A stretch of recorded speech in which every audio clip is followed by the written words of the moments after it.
the Maintenance Act, Section 15, Power of Court regarding maintenance orders.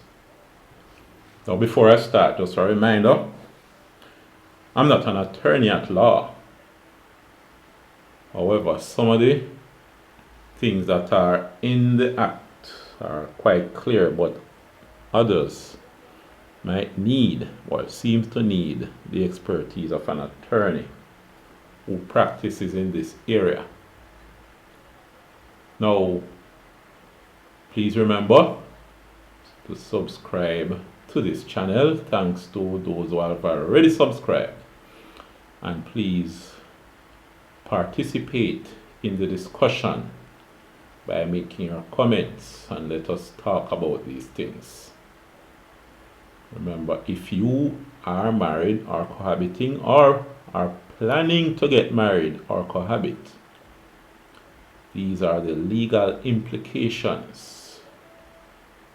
So you should know what you're getting yourself into or have got yourself into. We read section 15, subsection 1. In relation to an application for a maintenance order, the court may make an interim or final order requiring A. that an amount be paid periodically, whether for an indefinite or limited period, or until the happening of a specified event. Okay, good. And by the way, remember, this applies to spouses. Maintenance applies to, so far as we saw, to spouses where you might be ordered to maintain your spouse or to maintain your child, whether biological or child of the family that you have accepted as family, or your parents if they can't maintain themselves, or your grandparents if their parents cannot maintain them and they cannot maintain themselves. You see that? Alright, so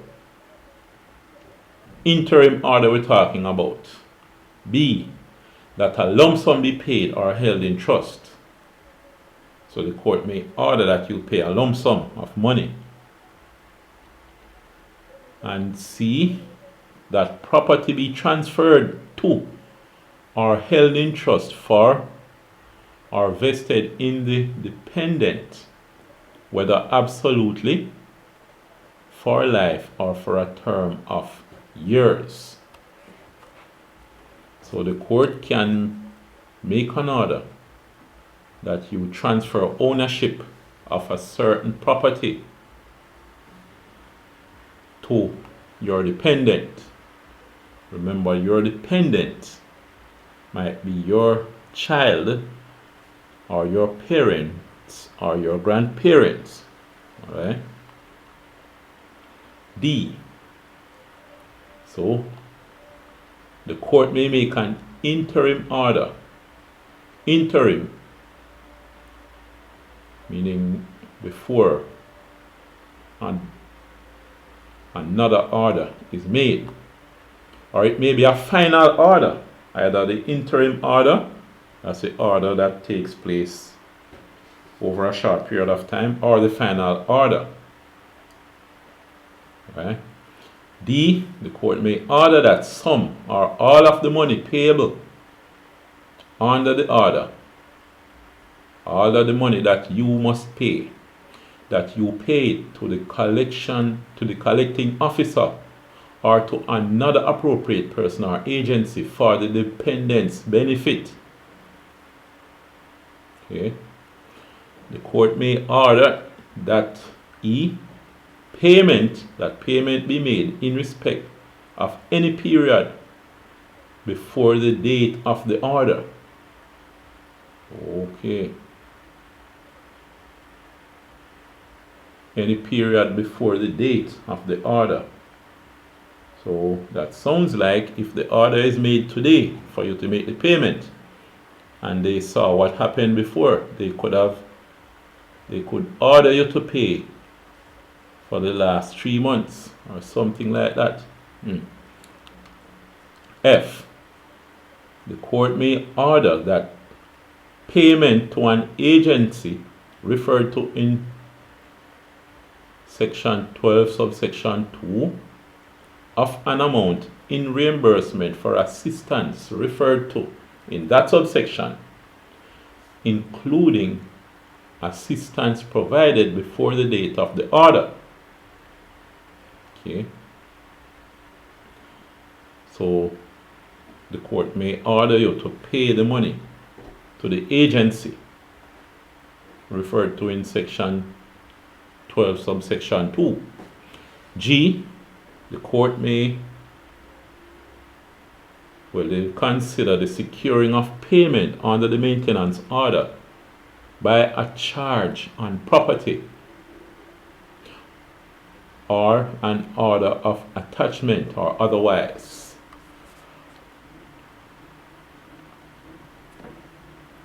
Subsection 2.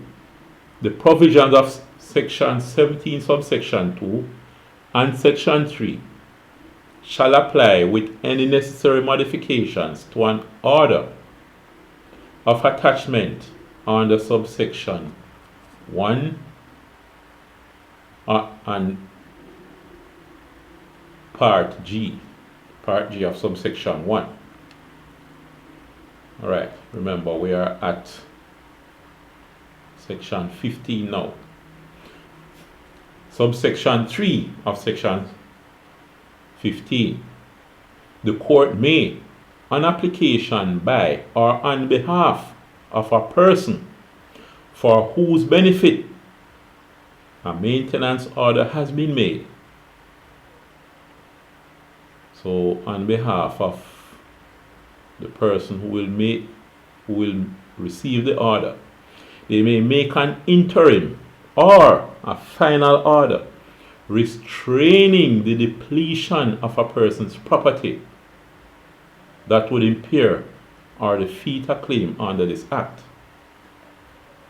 So this seems to be saying that if you are the one who is to pay, that if you are the respondent, that whoever the order is made for you to maintain, they're not going to be able to clean out your bank account.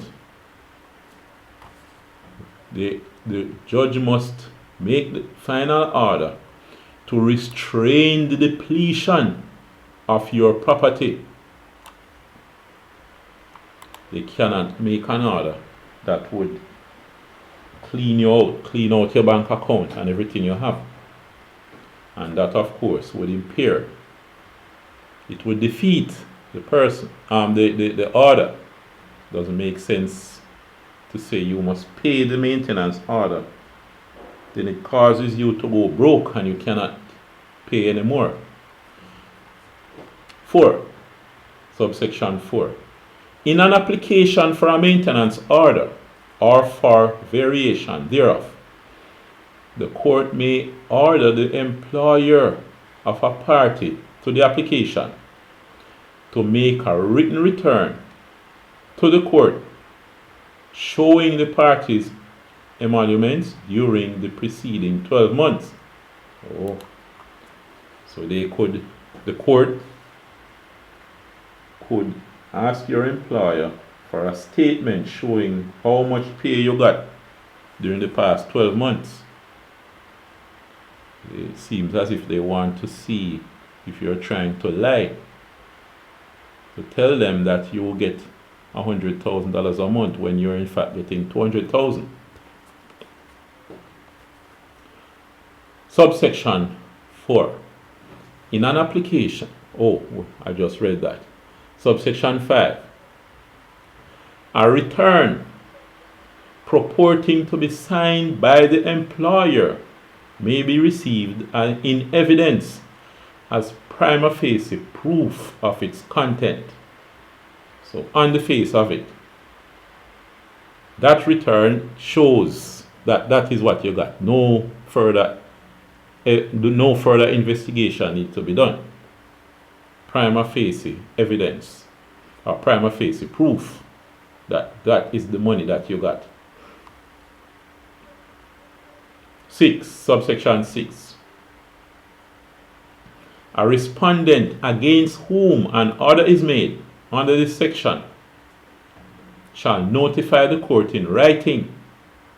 So, if the court orders you to make a payment of maintenance, you must notify the court in writing of any change in your employment.